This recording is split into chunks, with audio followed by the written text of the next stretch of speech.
Sky suddenly looks threatening in the waning moments of the fourth quarter. Puts up the shot, banks it in, and they're going to count it as a three.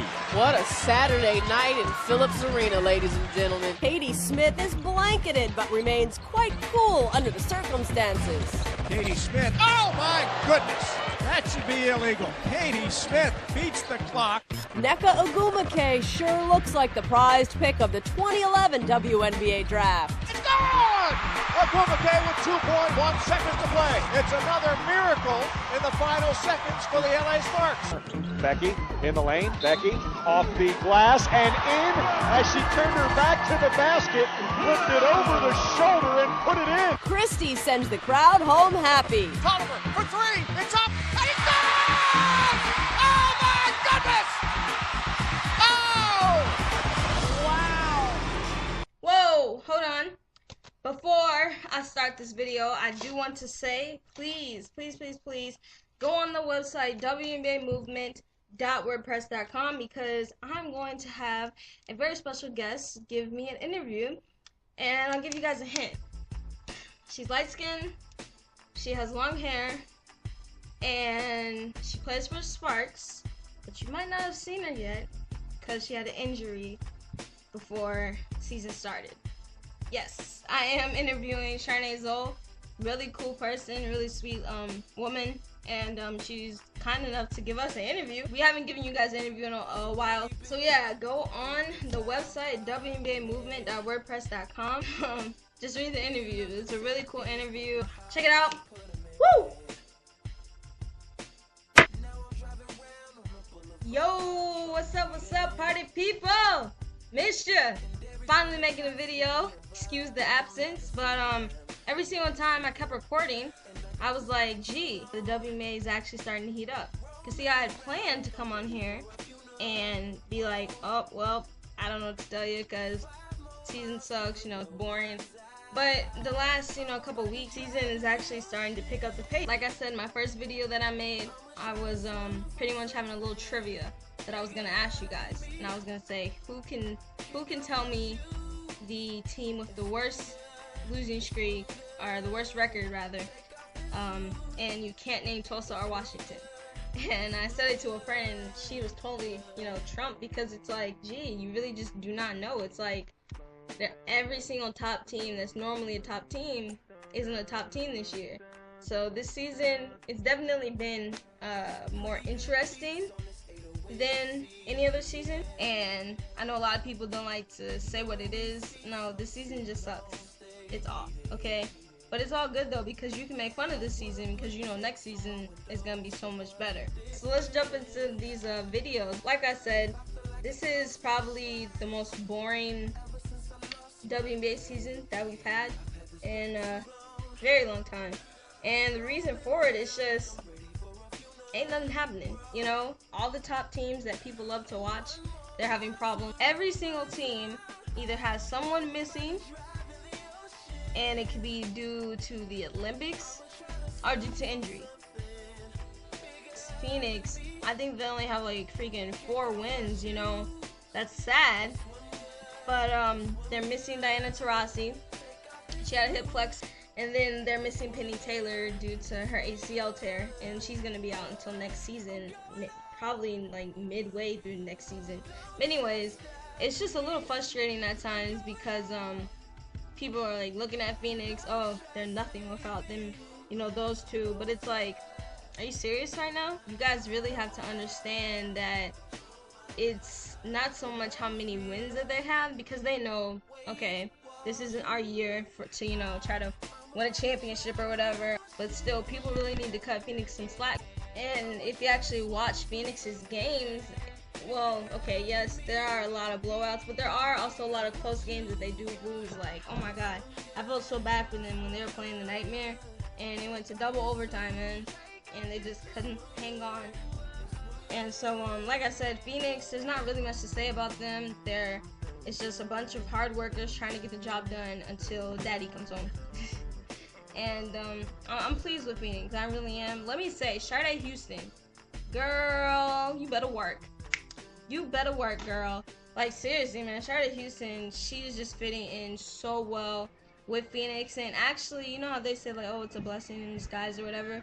It's like, I don't think anybody, even Sade, would really be playing this well and know that she could play this well if it weren't for, you know, Penny Taylor's injuries and Diana Taurasi's injuries. It's showing Sade to herself, like, hey, I can actually do this. I can lead this team. I can be one of the best players on this team. And, you know, it's showing the coach that too. So I think that when Diana Taurasi does come back, you're still going to see a lot of Sade. Okay, so we're going to talk about Tulsa right now. They're actually not the worst team in the league anymore. They are the second worst. However, let me just say this. And a lot of people, they feel like, I feel like a lot of people aren't understanding me when I say this, and I'm like dead serious. They are really an exciting team. In my opinion, the most exciting team is the Sparks, and the second most exciting team is Tulsa. Tulsa games are really interesting because they have a lot of great players, and every single game you can see them learning more and more about one another and learning just how to work with one another.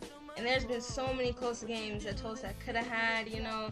It just seems like they're just missing, you know, that like a Kobe, you know, they're missing a top player. Glory Johnson is a freaking beast. Like, Nneka Bumage, of course, she like outshines every rookie, but Glory Johnson is really taking care of it. Tulsa's gonna be okay. And no, I'm not saying okay as in, oh, they'll make the playoffs. At this point, I don't even think that Tulsa is really fighting for that. I just feel like they're fighting for respect. They're tired of teams taking it easy. They're tired of teams, you know, coming into Tulsa thinking, oh, this will be a cakewalk. It's like, no, we're going to make you work. And I'm proud of them. The Seattle Storm, you guys are missing one of the best, Lauren Jackson. So, of course, that is going to hurt you guys a little bit. But honestly, I don't really feel too bad for the Seattle Storm because there are a lot of games that you guys can have regardless of not having Lauren Jackson. It's not like you guys never played with her before. My feelings toward the Seattle Storm, like, I don't feel sorry for them. You know, they give away Swin Cash, and actually the rumor finally got leaked. They gave away Swin Cash, the stupid trade that all of us heard about during the summer. They gave her away because it was rumored that Brittany Griner was going to be coming in to the league. And so they figured that, you know, Sparks would take Brittany and they would get Nneka. So that's what they did. They tried to do some little sneaky stuff and it bit them in the butt. It is what it is. You guys will be better when you have Lauren Jackson back. But at this point, Seattle just looks just really out of sync. Just out of sync. You guys are missing a key factor. I really don't know what to tell you guys. At this point, I'm not too sure that you guys are gonna make the playoffs. I don't know. I really don't know. It would either be Seattle or Phoenix, and at this point, Diana Taurasi, she's gonna come back and she's gonna come hard. I just don't think that Seattle can top it. So we'll see.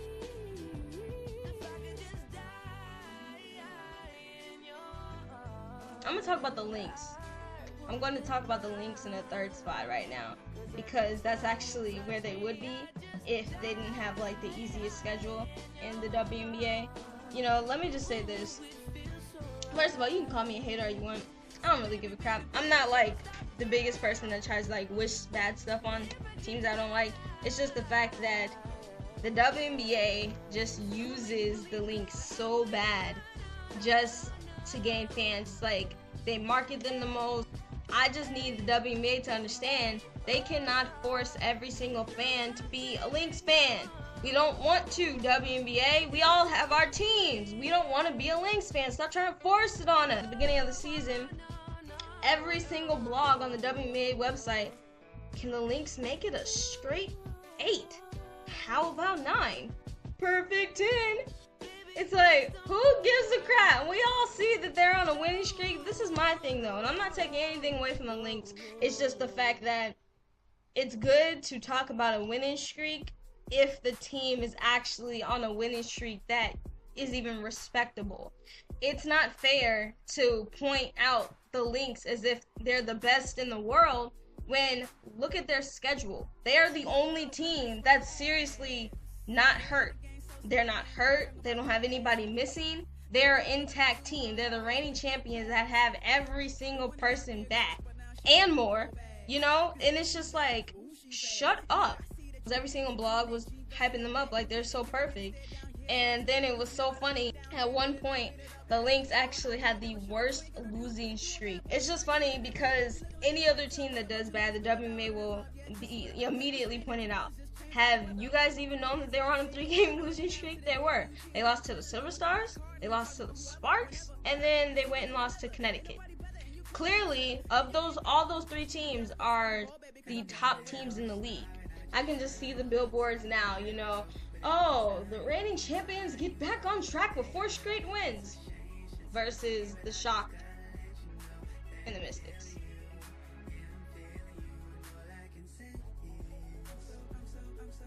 Silver Stars, they never seem to get any recognition for the WNBA. I was shocked to see that they actually ranked them as the top team.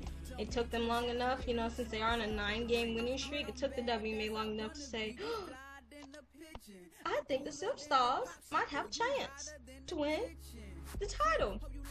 You know, Silver Stars, they beat the Lynx. They keep beating the Sparks, but as a Spark fan, I do have to dispute that, saying that we have not had a fair game with them. We've only played them right after back-to-back. So, coming off of a game, and then we have to play them. That's all I'm saying. Okay, I understand how to take defeat. I'm just saying, it's not fair. Okay? But no, all jokes aside, guys, man, the freaking Silver Stars, boy, let me tell you, if you don't know who Becky Hammond is, you're dumb, you're blind, I don't know what to tell you. Becky Hammond is a veteran. She's in the running for MVP this year. That is definitely true. And the fact that but Becky Hammond really isn't the reason why Silver Stars are so good right now, or to this year. Silver Stars are winning not just because they have a stellar player like Becky Hammond. They're winning because they have a stellar bench. Danielle Adams, who everyone knows, I was highly upset when she got treated so poorly during the draft, and now she's saying, I just beat your team. You know, she was the reason for the win over the Mercury, a 1-point win. She came off the bench and had like freaking 26 points in that game. She's a freaking beast. And what I love about Danielle, she doesn't give a crap what you say about her. She knows she big. Okay, you don't gotta keep telling her that. She knows she big. And, you know, a lot of players who are big, they come into the league, they might try to lose weight, or if they're skinny, like Shea Bonner, they try to gain weight. And I commend her for that. Like, I really respect Danielle Adams. She's a real cool person. She follows me on Twitter. Like, she's real cool. So, shout out to her. Yeah, Silver Stars, they're going to the Western Conference Finals. I'm telling you that now. 90% of the time during a Sparks game, this is my mouth. Did Candace really just do that? Did she just embarrass that girl that bad? I firmly believe that Candace Parker can take the best of the best in the NBA. Like, Candace Parker, I just feel like God personally made Candace Parker. I'm so serious right now. He handpicked her and gave her some kind of Hercules juice. I'm not even trying to be funny. Like, Candace Parker is a gift from God. But as good as Candace Parker is, I gotta talk about the entire team. Let me just tell you, if you didn't know who Kristi Toliver is, now you do, baby. The most clutch WNBA player in the league today. You don't believe me? That's fine, because it's not my opinion, it's a fact. There is not another player that has had as many clutch shots as Kristi Toliver, as many game winners as Kristi Toliver, as many buzzer beaters as Kristi Toliver. If you seriously do not believe me, then hit me up, because I will be glad to make a highlight reel for you of Kristi Toliver. But what I love about Kristi, she's not selfish. When she knows that she's just not feeling it, she's not finna take a million shots. She's gonna pass you the ball. The fact that I'm making is just that there should be no excuse for any basketball player to ever be selfish. If Kristi Toliver is able to have 30 plus points and still have over 5 assists, she'll have like 7 assists. It's just crazy. It's like, what people seem to forget The Sparks shouldn't even be this good. They don't even have their natural one guard. They don't have her, okay? The girl that did the interview with, Shanae Zoll, was supposed to be the Sparks starting point guard. She tore her ACL right before the season even started. So Kristi Tolliver hasn't even had time to really take in, like, hey, I'm actually the point guard of this team. You think that girl's a point guard? Heck no, she's a shooting guard. Hello, look at her shoot. Look at that form. She is a shooting guard. But still, she's able to put her big boy pants on and say, okay, I'm going to have to play both roles. And she's done it well. If you're a Wayland fan, don't watch it. But Kristi Tolliver just embarrassed the heck out of Wayland.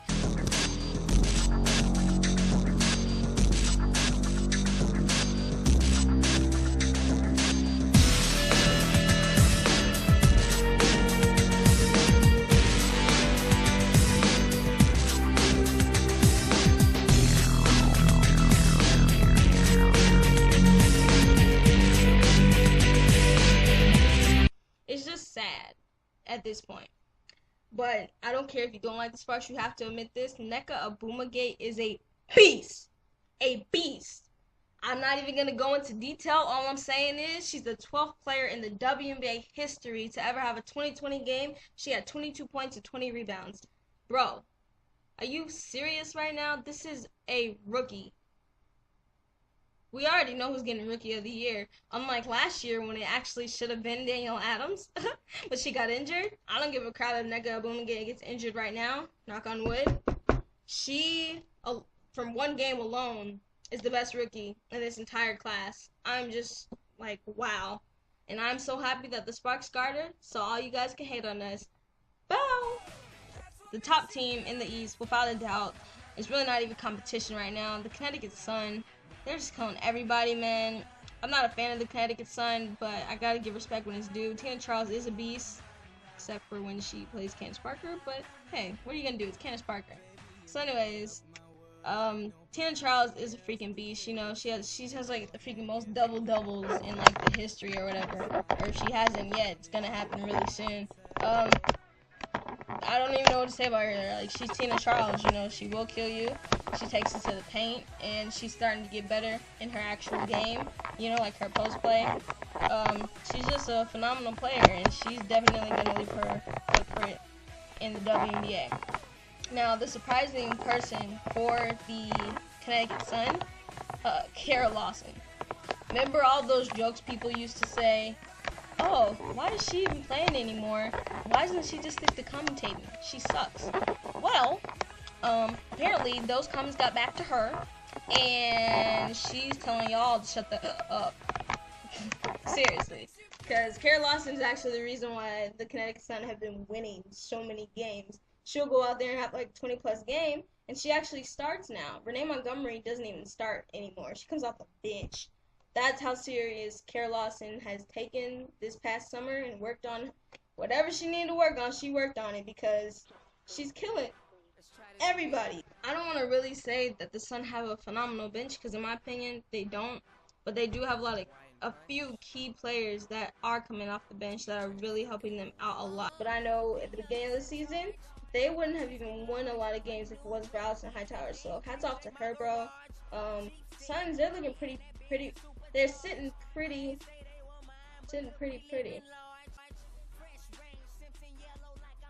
Chicago Sky, they're actually dropping really fast, where it looks like they might not even make it to the playoffs. But since the East is so bad this season, they might get the default 4. Excuse me, because it seemed like, you know, the Sky were one of the top teams, and then right now they're on a 4-game losing streak, and before that they were on like a 3-game losing streak. They're losing a lot of games, and it was kind of funny to me how, you know, everyone was like, oh, Chicago Sky, they're gonna be so good, yo. You know, they got Swing Cash. It's just gonna be a really good team, you know. But then it was like, wait a minute. This team is good, but I don't got crap to do with Swing Cash. I haven't even heard Swing Cash's name this entire season. What it really is Epiphany Prince. I don't know who told her she might be drinking the same juice that freaking Becky Hammond and Kara Lawson are sipping on, because Epiphany Prince was like, hey, it's my time to shine, baby. You feel me? And she's been having like freaking 30 plus, point games, like back to back. Like, she was really getting it in. And then she got injured. I'm not sure if it's like just her foot, her ankle, whatever. She's walking around with a little cast on her foot, and she's been doing that for the past like week or two, couple weeks. So that's why Chicago Sky have been dropping badly, And it just goes to show that we've all been fooled. The Sky really aren't like this new and improved team that's just so great. It's just the fact that Epiphany Prince has really improved. So hats off to her, but now we're all seeing it's like Chicago Sky kind of seem like the same exact team. So that takes me to my team.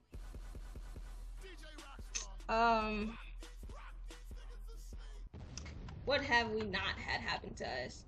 Yeah, it's frustrating when people can easily point out, oh, the Phoenix Mercury, well, they suck because they're missing players, or, Seattle sucks because they're missing Lauren Jackson. I think it's really rude and disrespectful how nobody seems to be pointing to the New York Liberty and shouting out all these excuses. It's like, no, we aren't missing Cappy Pondexter. She's actually not 100% healthy, but you don't hear her complaining because she's grown. She doesn't complain like that. But we are missing a lot of people. Planet Pearson has been gone pretty much the entire season, and you're an idiot if you think that Planet Pearson doesn't have an impact on the team. Who's out there sacrificing her body, taking charges, and getting, getting other people in foul trouble? That's Planet Pearson. Cappy Pondexter might be, like, the head of the team. She gets them focused, gets them going, because she is the leader. But Planet Pearson is like, I don't want to say the mom, because she's not really that kind of person where it's like, oh, snuggles. It's more like, come on, you guys got to get through this, we're going to go out there. She's just a veteran, the voice of reason, I guess you could say. And it's frustrating watching the team without her, because it's like, there's such a big void that's missing.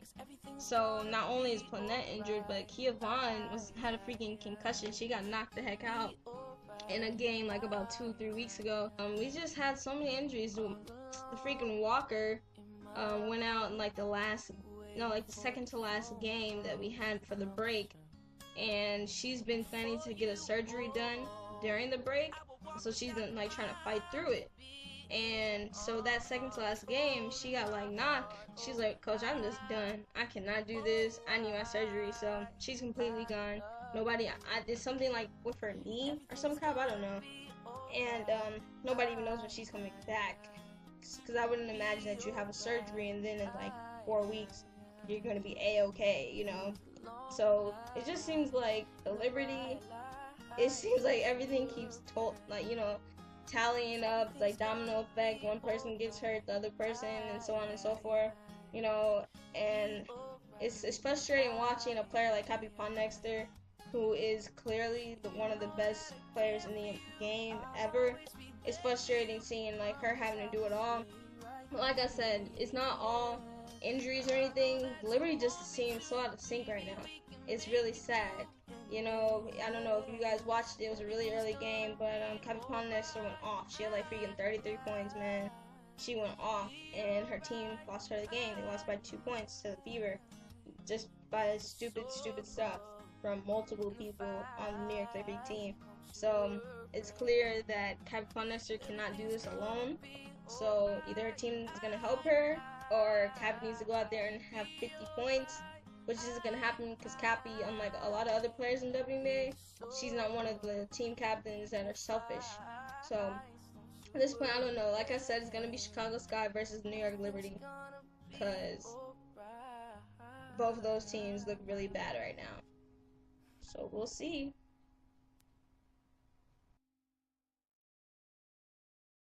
I don't want any Fever fans to get mad at me, but I know you guys are always saying I really never talk about the Fever. In all honesty, I never really know what to say. I respect the Fever as a team. I just never have found them entertaining. They're not fun. They're more fundamental. I don't know, man. It's like you thought, in the beginning of the season, you were like, okay, the Fever, they're on it. They're playing so good. But then when you actually start to watch their games, it's like they're not really winning.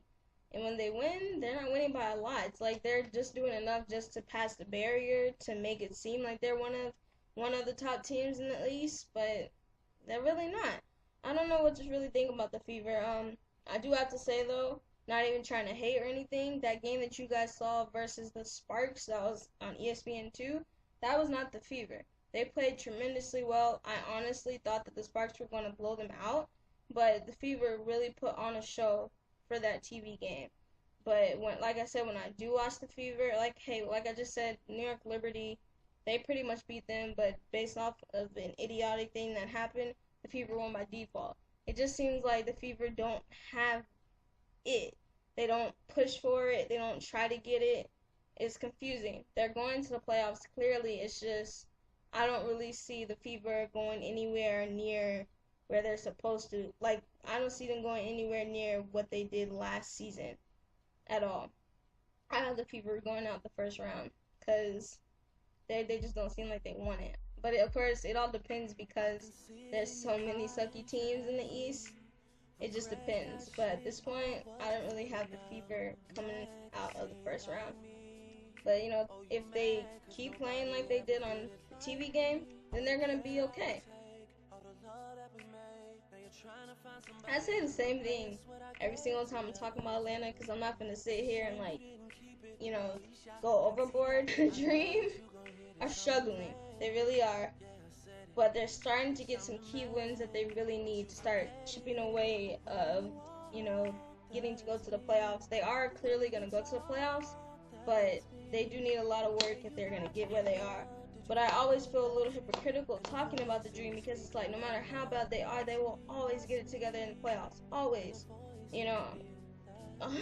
No, but Lindsay Harding is a freaking monster. I have so much respect for that girl. She's just crazy good. Angel McCoughtry, you already know she takes care of her own. She takes care of her own. And also, I would like to point out something. Earlier, when I made a video talking about draft picks, I made a comment on Tiffany Hayes, and I said that I really do see her having a pretty good career in the WNBA. And I was cussed out by some random person telling me I'm an idiot and I should stop making videos because Tiffany Hayes will never amount to anything in the WNBA, and she won't even make it past training camp. So I would just like to point out that Tiffany Hayes actually has gotten Atlanta their last like 2 wins, just like in the double overtime win. If it wasn't for her, they wouldn't have won that game. She had her career high of like 21 points. So if you're watching this video and you called me an idiot, I have a few choice words for you. I think the city that we're from just kind of ruined things. It's such a small place, not much to do but talk and listen. The men are jealous. Look here, I have something to say, and I'm gonna be the first to say it. All right, the Mystics are running games. They are trying to do everything they can to get the #1 draft pick. Let me make you think, okay? Before the season started and when all these trades were going on, you know, everyone was like pretty much making fun of the Mystics. Why do they keep trading away people? They already suck, and now they're sending all the players that they actually have that are good. You know, the few that they have that are good, they're sending them away. Why are they doing that? And then it dawned on me, hold the heck up. These people are seriously trying to get the #1 draft pick. I couldn't believe it. Why else would you do that? You have a sucky team who sucked last year, so you decide that a way to become better, you trade away every single good player that you have. You know, they traded away Mercer Coleman, gave Atlanta Beard rights away, Nikki Asike. They're trading so many people. It just doesn't add up until you think, oh, I see what's going on here. And for all the people, I don't think a coach would ever put their players to throw games. It's not throwing games. They're not throwing games. They suck so bad they can't beat anybody else. It's not like they're, oh, let's go out there and not play. No, they just can't, because they're not on anybody else's level that's also in the team, also in the league. Hell, freaking Tulsa blew them out by like 20 freaking points. Come on, man. It's just sad. So, it's just a really big gamble that Mystics took. I hope that they don't get paid for it, because I don't care how much better the Tulsa is doing over Washington. I think I said the wrong thing. Whatever. Y'all know what I meant. Tulsa deserves the #1 draft pick. I feel sorry for them. I really do. Let me just say, true or false, every single person in here has said, well, it doesn't matter if my team sucks this year. We might get the first draft pick. You know, it's like, oh, and it's the second draft pick too this year. It's like a double, bonus, because you do have Skylar Diggins coming out as well. A lot of teams they are lacking a point guard. Tulsa has always sucked. Tulsa never got the first draft pick. Clearly, just because your team is trash does not mean you're going to get the #1 draft pick. I have no words. This has been a very frustrating season for me, but it's been very exciting also because I'm a Sparks fan. There's only like about 4 teams in the entire league that actually make this season worth watching. There's just so much, guys. I don't want to sit here and rant about what's wrong. All I'm saying is that if I see one more damn blackout screen on the WNBA Live Access, I live in Atlanta, Georgia. How in the heck am I blacked out from a California game? Okay, I have a friend that lives in Finland, the country. Where is that? I have no clue. But he is always getting blackout messages. Is that possible? The WNBA needs to step their cookies up. And I just feel so petty for asking $5 back, but I swear I will ask for my $5 back. Because you want to know what I could have bought for $5? I could have bought all of that, dude. And I don't take that lightly. It's been a cool video. One more little announcement. You guys have been begging us, when are you guys gonna do another user screen? We started that way back in the day, and you know what? You guys have been such a great audience. We're gonna bring it back. I do not know the official date yet because it is so hectic right now with it being the summer, and a lot of the people in the movement are going to college in the fall, including me. We're gonna do a user stream, I promise. And also, I'm just gonna give you guys a tour of my dorm. A lot of you guys have been asking for it on Twitter, so we're going to grant it to you.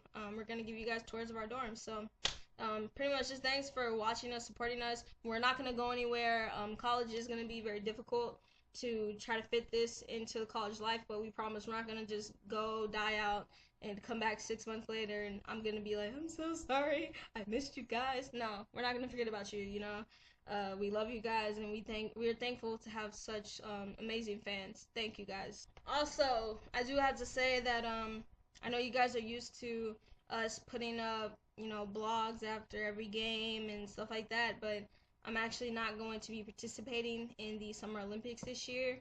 I've already said my piece on the Facebook page, and I was happy to see that a lot of people understood me. A few didn't, but hey, it's okay. I just feel like this Olympics roster, how can I put this, is bullshit. It's stupid. A lot of people on that roster, they don't deserve to be going to London. There are a lot of people that do deserve it, and they're not on there. And no, I'm not just talking about one person. I'm talking about actually a number of people. It's just ridiculous. It's disappointing to see so much bias could be on something that's serious as representing your country.